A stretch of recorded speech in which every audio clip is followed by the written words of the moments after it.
Tonight we have something different and special planned for you. A good friend of mine and talented individual, Steve McCarthy, is going to be speaking this evening. Steve is a former area director for Young Life. He's a filmmaker. He's a creative.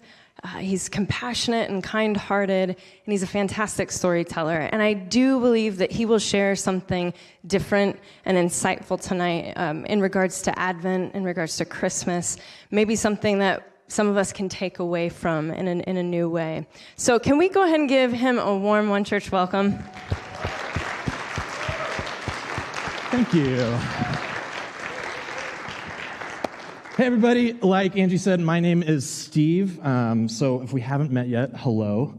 So something about myself. I am originally from Seattle, and I moved down here when I was pretty young, but I've always had an affinity for that city. So many years ago, when my best friend Jeff told me that he was getting married, I was excited. I mean, for one thing, I was excited that he was getting to experience this, but then also I was excited because his wife is from Seattle, and that meant the wedding was going to be up there, which meant all of us were going up there, and it was going to be just a big old party for like 2 weeks. So we take this leisurely road trip up to Seattle. We get there. It's like 3 or 4 days before the wedding, and we're like trying to figure out what are we going to do today. And Jeff's bride-to-be, Jess, says, "I want to jump off a bridge." That wasn't a statement on our mental health. She's like, literally, let's go jump off a bridge into a lake for fun.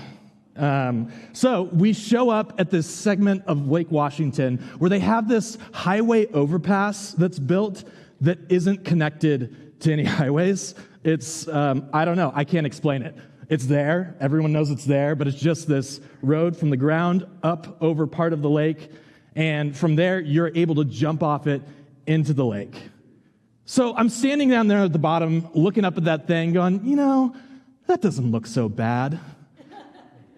And I should tell you that I am very afraid of heights. And you ask, how afraid of heights are you? Well, this is how afraid of heights I am. When I'm in a mall with a second story, like Chandler Mall, and I'm walking near the railing, all I'm thinking about is how much force it would take to push me over that railing. I start wondering how top-heavy I might be. Should I be wearing heavier shoes? So that's how afraid of heights I am. So this guy, being an idiot, is like, oh, that's not so bad. We roll up to the top. I look down over the edge. I'm like, oh, that is very bad. It's probably like 45, 50 feet up in the air. And so my friends, they're jumping off. Everyone's doing it. There goes Matt. There goes Anna. And finally, it's my turn, and I get up to the edge of that thing. And is anybody else here afraid of heights? Does anyone relate? Okay, good. Thank you. Maybe you know exactly this feeling that I'm about to describe then, where you get up to the edge of this thing, and you're like, all right, draw from your strength. And you look down, and you're like, I can do this. And you're like, no, I can't do this. And it feels like you're just withering inside as you stare down at this thing. Meanwhile, all my friends are yelling at me, like, come on, Steve, jump. There's these random kayakers who have shown up. I don't know them. They're yelling at me. And so I'm standing up there. I'm doing that thing where you go, back and forth and back and forth. And finally I was like, Steve, you're never getting off this thing unless you jump. And so I yelled what I always yell when I need courage. For Narnia! Which works every time. And I push off, and I'm flying through the air, and it's that free fall sensation that's so great. And I hit the water, and it's chaos for a second, and I make my way to the surface, and I soon realize that something is wrong. And it's weird at first. I'm like, what is going on? What is up with my body? And so I'm checking out my limbs and stuff, and it turns out my left shoulder had decided to depart from my body, and so dislocated out like this. So I'm in the water, kind of flailing around. I'm like, this is it. This is how I go.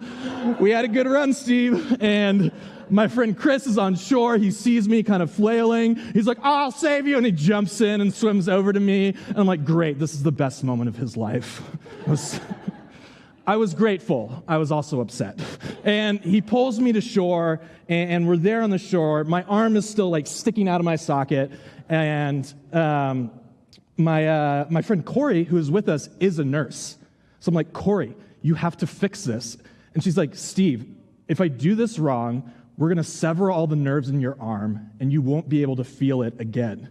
I'm like, Corey, I don't have health insurance. So you're doing this. So we go over, there's this big stone table sitting right there, and I lay down on the stone table, and Jeff goes, just like Aslan. And that's the last Narnia reference we'll have tonight. And I lay there on the table, Corey gently pulls on my arm, it pops back into its socket, and now I can't feel anything in my arm. That's not true, it's fine. Everything's fine. But I think about, I think about that feeling of dislocation. And if who here has ever dislocated anything before? Just out of curiosity. A handful. Anybody ever broken anything? Yeah, we got some more there. You know that moment between like when an accident happens, something is wrong, and until it gets fixed, that feeling of like, okay, I hope everything's going to be okay, but right now, everything is terrible. I think about that feeling a lot during this season of Advent because I think that's kind of what Advent is like. Advent is this feeling of things aren't quite right, things aren't the way they're supposed to be. I hope they can get better. I desperately hope they can get better. Now, I didn't grow up observing Advent at all. In fact, in my family, we barely observed Christmas. We got presents growing up, and that was kind of it for a while. One year, me and my brother made a Christmas tree out of construction paper and pasted it on the wall. And my mom thought that was rather sad and pathetic. And so we started getting a Christmas tree after that. So I didn't grow up hearing about Advent. And it wasn't until I joined a Presbyterian church around 6 years ago that we started observing Advent and the different seasons within the liturgical calendar within Christian tradition. And I've actually really grown to love this season of Advent because I think it really speaks some profound truths to the reality of what it means to be human. So the meaning of Advent has kind of changed throughout time, but we've kind of landed on this place where it's the 4 weeks before Christmas are set aside for Advent, which is looking forward to the coming of Christ. The author Sarah Bessey defines Advent this way. She says, Advent simply means coming. So for me, it is about the waiting. When people talk about living in the tension, I think of Advent. It's the time when we prepare to celebrate his birth, and we also acknowledge that we are waiting here still for every tear to be wiped away. I think of the waiting for the Christ child, yes, and I think of the still waiting for all the things to be made right, for our longing for shalom. If Christmas is for the joy, then Advent is for the longing. And I wanted to look at 2 different stories tonight from the Bible that capture this. And I know that in a space like this, there are people kind of in all positions along the faith spectrum. And what I hope tonight is that regardless of where you are, there will be something in this for you. I think there's a lot of wisdom to be gained from this ancient text. So first, I want to tell you about John the Baptist. Now, the Bible gives us a little bit of a description about John the Baptist, which is cool because for a lot of Bible characters, we don't get much in the way of physical descriptions or mannerisms or that sort of thing. So I'm always excited when they give you some clues into what their personality is like. And what the Bible tells us about John the Baptist is that he wore this cloak made out of camel hair, a leather belt, and he ate locusts and wild honey. The Bible describes him as a voice crying out in the wilderness. So a picture starts to emerge of what John the Baptist might have been like. I'm picturing wild hair and a big beard, kind of a Bear Grylls, if Bear Grylls was also a street preacher, all right? And he's out there in the wilderness saying, make way for the Lord, the kingdom is coming. He's making these very politically subversive statements, saying, hey, we're in this Roman-occupied land. I'm telling you, there is a new kingdom coming. So no doubt he's stirring up trouble, controversy. He's also attracting followers. There are people coming to him. They want to hear what he has to say about this coming kingdom. And part of his message is that there is another one coming whose sandal he is not fit to carry, referencing Jesus. And then one day, Jesus actually does show up and asks John to baptize him. And John says, no. It is you who should be baptizing me. Nonetheless, Jesus insists. And so John dunks him into the water. And as he comes out, the Bible tells us that a voice from heaven rings out as the Spirit of God descends like a dove. And the voice says, "This is my Son in whom I am well pleased." Now imagine if you saw something like that. How wild would that be? Most of us have grown up asking God for signs. I know I certainly did. And that would be a sign. Man, if I saw that, if I was heard the voice from heaven, "This is my Son in whom I am well pleased," and this crazy bird thing comes down, I don't even know what that is. It's the Spirit of God. I would like to think that would be enough to convince me, for me to be yes, I am all in. Cut to a prison cell. John is sitting in prison, no doubt for his political inflammatory statements. He's sitting there awaiting his execution. We don't know exactly how long he's been there, but eventually he sends word to Jesus and he asks him, "Are you the one we've been looking for, or is there somebody else?" Now I know no one in here can relate to this at all. No one in here can relate to the idea of being sold out, of being all in, and then reaching a point where suddenly things aren't quite adding up, things aren't quite making sense the way that you thought they once did. Here's John experiencing this intense doubt. And I want to ask for your help for a second. I want to know, what do you think is behind that question? What is John experiencing? What emotions, what feelings that's causing him to ask this? And you can shout it out to me. He wanted his miracle. Absolutely. He wasn't getting it. He was depressed. Yeah, if you're supposed to bring me peace, then why am I stuck in here? He felt abandoned. Validation for his work? Yeah, he had done all this stuff for Jesus, and now this is what he gets? Fear. Absolutely. What kind of kingdom is this? Anybody else? Sorry, what's that? Oh, is there life after? Yeah, he's probably wondering, is this it? Do I sit in this prison cell and die and then we're done? Yeah, I think about these emotions that John must have been experiencing of depression and loneliness, and of all these questions going, why is this the way that it is? And I think these are a lot of emotions that people experience around this time of year, around the time of Christmas.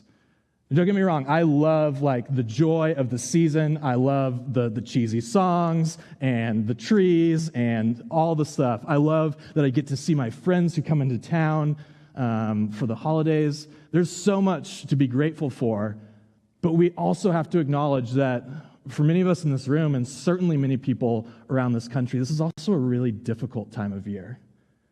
This is a time of year that can have a lot of negative emotions associated with it. For some folks, it's a really lonely time of year. We might have family that don't live here. We might have family that have passed away. We might be estranged from our family. Our family might have kicked us out. Or we might have had to set up boundaries between us and our family for our own safety and our own well-being. It's also a time of year that brings a lot of stress. I was talking to my hairdresser yesterday. I was getting my hair cut, and she was telling me all the things she was doing for Christmas, and she's like, "It's just too much." It's why do we do this to ourselves? No one is telling us we have to, and yet here we are. We have these stress. It might be a time of year where people really feel that financial crunch, where they feel this obligation maybe to buy gifts, to do all these different things, and they're just not feeling like they're able to take care of it all.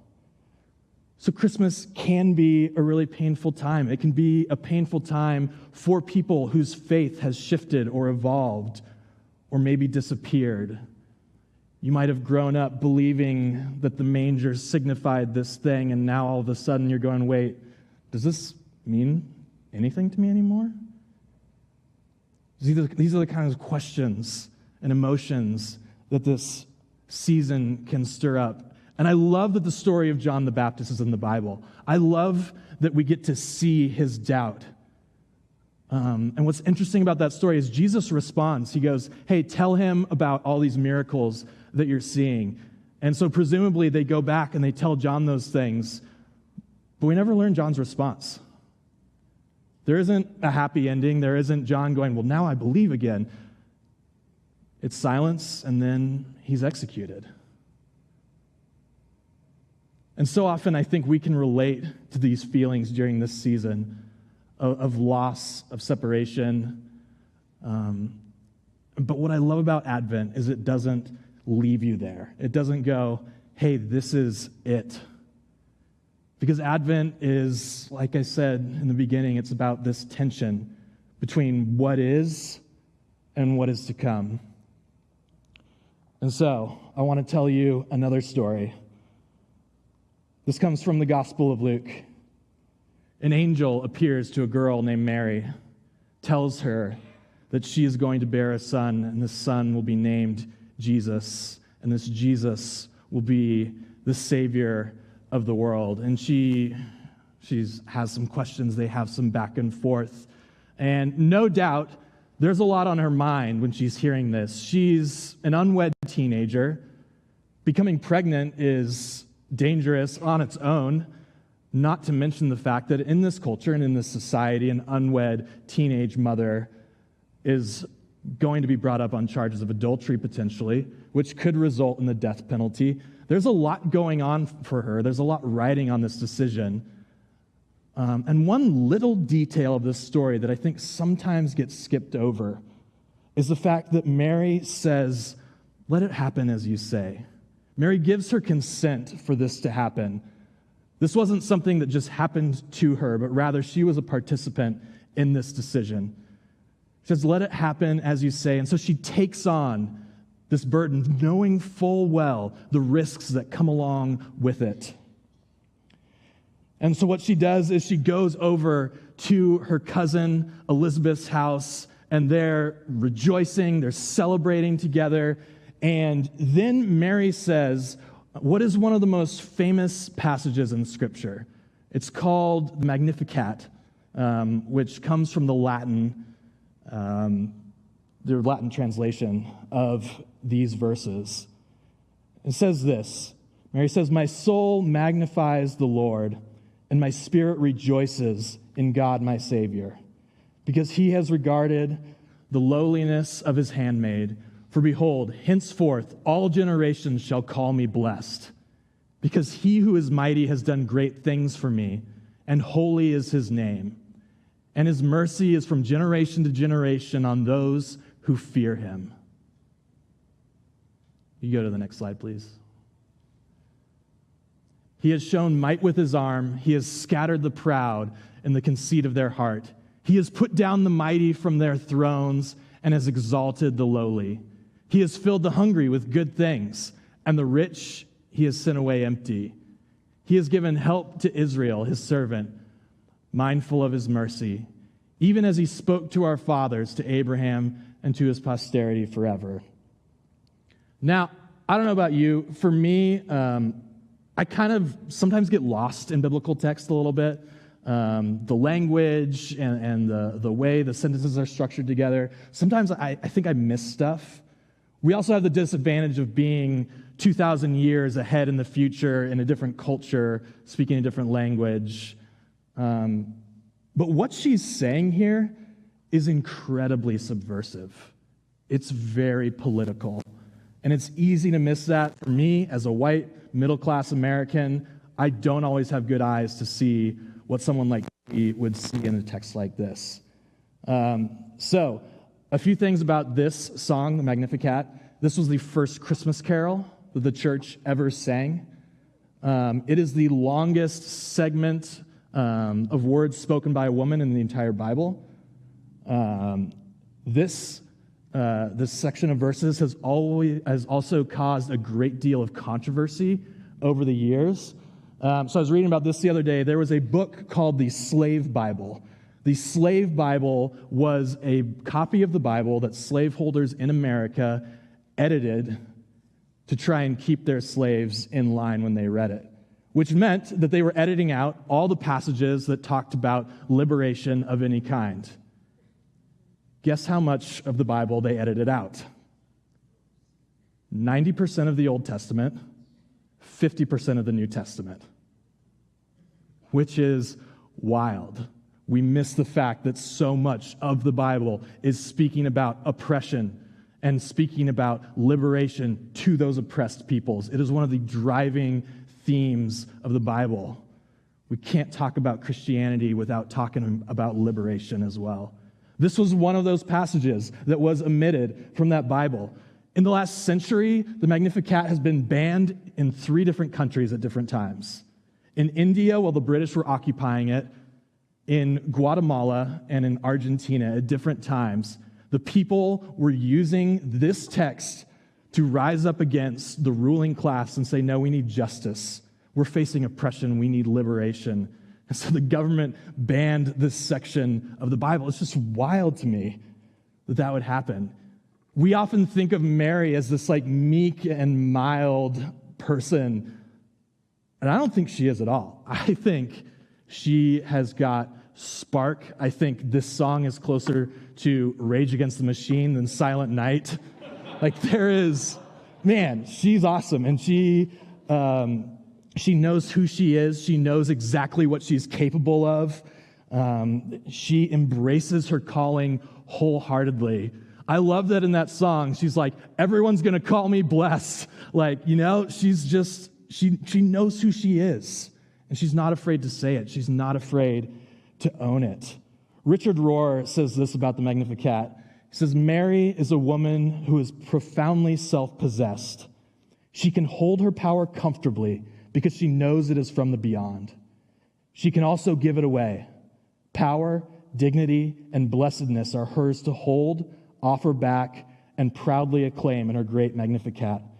This woman knows her boundaries, her ground, and her gift. Her dignity is not earned or attained. It is. Period. I love this vision of Mary, and I love this vision of birthing something into the world. This is kind of the scandal of the gospel story, is this idea that God comes in human form. Another way to say that is love comes in human form to show us how to love. And what I also really appreciate about this is I also see an invitation in it. I see an invitation to ask, what is being birthed in me? What am I bringing into this world? I think now, more than ever, we need to harness imagination. As kids, we're really good at it, at making up worlds, at wondering what could be. And then I don't know how it happens, but somehow in adulthood, we lose sight of that a little bit. We start putting up boundaries for ourselves, or other people start putting them up, and we believe that they're real. We stop dreaming about who we could be, what this world could be, what we might be able to bring into it. I think it's so vital that we recapture that sense of imagination for ourselves and our communities. I mean, look at what Mary did. Look at these words that she's saying. She had imagination for her nation. Weird rhyme. She had this vision for what could be, and saying, Jesus is going to come, and he's going to tear down the rich and, free the oppressed. And I wonder if we can, again, try and recapture that kind of imagination. There's this quote that you may have heard before. It's by Marianne Williamson. But if you've heard it, it's always a good reminder. I really like it. She says this. She says, our deepest fear is not that we are inadequate. Our deepest fear is that we are powerful beyond measure. It is our light, not our darkness, that most frightens us. We ask ourselves, who am I to be brilliant, gorgeous, talented, fabulous? Actually, who are you not to be? You are a child of God. Your playing small does not serve the world. There is nothing enlightened about shrinking so that other people won't feel insecure around you. We are all meant to shine as children do. We were born to make manifest the glory of God that is within us. It is not just in some of us, it is in everyone. And as we let our own light shine, we unconsciously give other people permission to do the same. As we are liberated from our own fear, our presence automatically liberates others. So one of the questions I want to leave you with tonight, I'm not quite done yet, but one of the questions I want you to think about is asking yourself and getting curious with yourself. What is birthing within you? What new thing are you becoming? Are you seeking liberation? Maybe it's for yourself. Maybe it's liberation from unhealthy thought patterns or unhealthy beliefs about yourself or this world. It could be liberation amongst relationships and friendships where you see something in somebody else and you feel like, I need to go talk to that person because I see this about you and you need to know this is true. Or it could be like Mary, who had this grand vision for her society. It could be you want to see liberation for oppressed people groups, and that might mean engaging in social justice work of some kind. But I'd like to think that for most of us, if not all of us, there is some sort of liberation brewing up inside of us. So these words were spoken by Mary to her cousin Elizabeth, and turns out Elizabeth is also pregnant, and so they both give birth. Mary gives birth to Jesus, and Elizabeth gives birth to the man who would be known as John the Baptist. Which is an interesting contrast there. In Jesus, we see someone who said, I've come that you might have life and life to the full. And in John, someone who said, are you the one? Or should we be looking for somebody else? We have this embodiment of love and this feeling of doubt. And so often we go, okay, so then which is it? Is it Jesus or John? Is it this love or is it this doubt? And what I love about Advent is Advent says, why not both? Hold both of these things together. Advent invites us to not resolve the tension, but rather to rest in it. Advent leaves room for both faith and doubt, grief and joy, celebration and hurt. Advent is for longing and for waiting, for those who are weary yet expecting. Advent exists in the painful reality of a dark, dislocated world, yet it has its eyes on the horizon, scanning for the first glimmer of dawn. And Advent invites us to dance in the dark as we await the slow birth of love.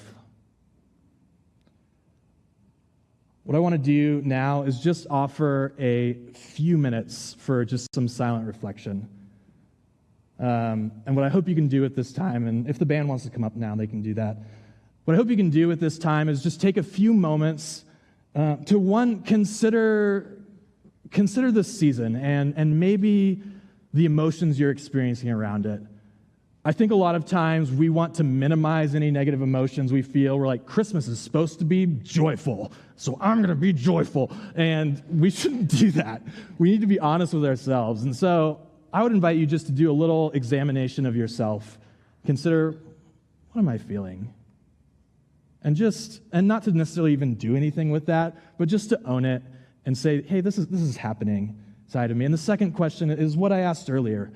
Is something new being birthed in you?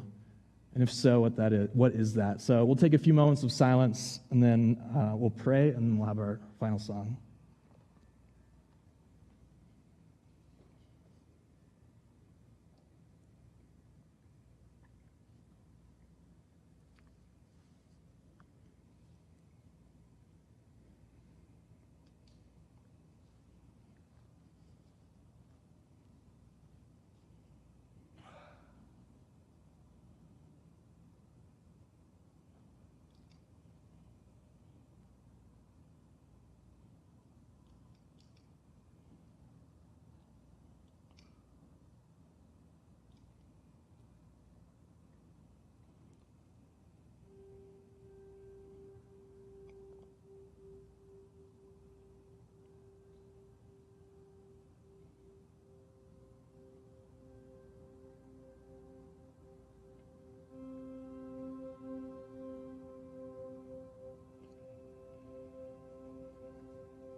This Advent prayer is by Brueggemann, who's a theologian, and I'd invite you just to receive it in whatever way is good for you.